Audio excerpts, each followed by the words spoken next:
দর্শক আসসালামু আলাইকুম, আমি ডক্টর আহমেদ নাজমুল আনাম, শিশু কিশোর নবজাতক এবং শিশু হৃদরোগ বিশেষজ্ঞ। বরাবরের মতোই আপনাদের সবাইকে স্বাগতম জানাচ্ছি। দর্শক, আজকে যে ভিডিও, আমি মনে করি এই ভিডিওটির জন্য আপনারা অনেকেই বিভিন্ন সময় আমার কাছে প্রশ্ন রেখেছেন যে স্যার, আমার বাবুকে ওয়াকার, বেবি যে ওয়াকার সেটি দেওয়া যাবে কিনা, এই ব্যাপারে আপনার মতামত কি? আমি বেবি ওয়াকার নিয়ে একটি ভিডিও করেছিলাম, আপনারা আশা করি সেই ভিডিওটি দেখেছেন। কিন্তু আজকে আমি আপনাদের কাছে সম্পূর্ণ নতুন একটি তথ্য নিয়ে হাজির হয়েছি। আপনারা জানেন যে আমি সবসময় আপনাদের কাছে আপডেটেড যে বিভিন্ন স্বাস্থ্যগত তথ্য সেগুলো নিয়ে আমি আপনাদের সামনে হাজির হই। আশা করছি আজকের ভিডিওটি আপনার বাবুর জন্য এবং আপনার নিজের জন্য অত্যন্ত ইম্পর্টেন্ট হবে। আশা করছি ভিডিওটি পূর্ণাঙ্গ দেখবেন এবং ভিডিওটি প্রয়োজনে যাদের বাবু আছে সেই ধরনের বাবুদেরকে আপনারা শেয়ার করবেন।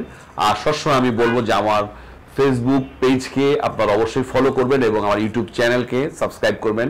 আমি সবসময় আপনাদের জন্য নিত্য নতুন যে প্রাসঙ্গিক যেগুলো প্রয়োজন সেগুলো আমি আপনাদের ভিডিও আমি অথেন্টিক উপায়ে আমি আপনাদের কাছে হাজির করি। সুতরাং আমি আশা করছি আপনারা বেনিফিটেড হবেন আমার পেজটিকে ফলো রাখলে। মূল আলোচনায় আসি, আমার বাবুকে বেবি যে ওয়াকার সেটি আমি দেবো কিনা। তো দর্শক, প্রথমে আমি জানাতে চাই, পৃথিবীর বিভিন্ন উন্নত দেশ কিন্তু আস্তে আস্তে বেবি ওয়াকার ব্যান করা শুরু করেছে। তাহলে আপনার কাছে প্রথমেই আপনার কাছে ইনফরমেশনটা ক্লিয়ার হয়ে গেল। বিশেষ কানাডা কিন্তু একদমই বেবি ওয়াকার নিষিদ্ধ করেছে এবং কোথাও যদি বেবি ওয়াকার পাওয়া যায় তাদেরকে ফাইন বা জরিমানা করারও ব্যবস্থা বা আইন করেছে। সুতরাং উন্নত দেশ এবং আমেরিকাও কিন্তু ওই পথে আগাচ্ছে। ইউএসএ তেও বিভিন্ন জায়গায় যে বেবি ওয়াকারের ব্যাপারে আস্তে আস্তে খুব রকম জোরালো নিষেধাজ্ঞা আরোপ হওয়া শুরু করেছে এবং কানাডা অফিসিয়ালি এটি ব্যান করেছে এবং ইউরোপের বিভিন্ন রাষ্ট্রের কিন্তু বেবি ওয়াকারের বিরুদ্ধে আস্তে আস্তে ব্যানিং এর যে ব্যাপার সেই ব্যাপারে আলোচনা শুরু হয়ে গেছে। সুতরাং আমি বলবো আপনার বাবুকে বেবি ওয়াকার আপনি যদি না দিয়ে পারেন তাহলে সেটি ভালো।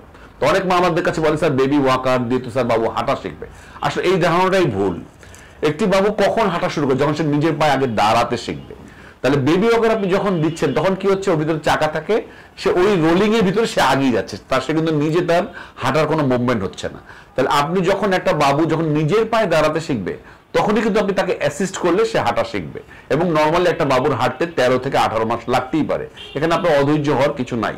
বরং বেবি ওয়াকারে দিলে বিভিন্ন রকম ইনজুরিতে পড়ার সম্ভাবনা আছে এবং মৃত্যুর মতো ঘটনাও কিন্তু ঘটেছে যে ইনজুরি হয়, ভয়াবহ ইনজুরি হয়। এবং আমি বলবো এর জন্য বেবি ওয়াকার অবশ্যই বাবুকে আমি মনে করি দেওয়ার দরকার নাই।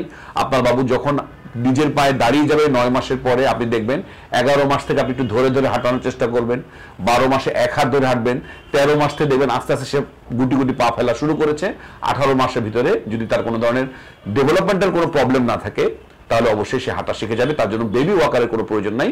বরং বেবি ওয়াকার দিলে তার স্বাস্থ্যের ঝুঁকি হতে পারে, বিভিন্ন ইনজুরি হতে পারে এবং পরে যে ভয়াবহ ঘটনা, আমি যেটা বলছি মৃত্যুর মতো অযাচিত ঘটনা কিন্তু ঘটতে পারে। এর জন্যই কানাডার মতো দেশে কিন্তু এটিকে নিষিদ্ধ করা হয়েছে।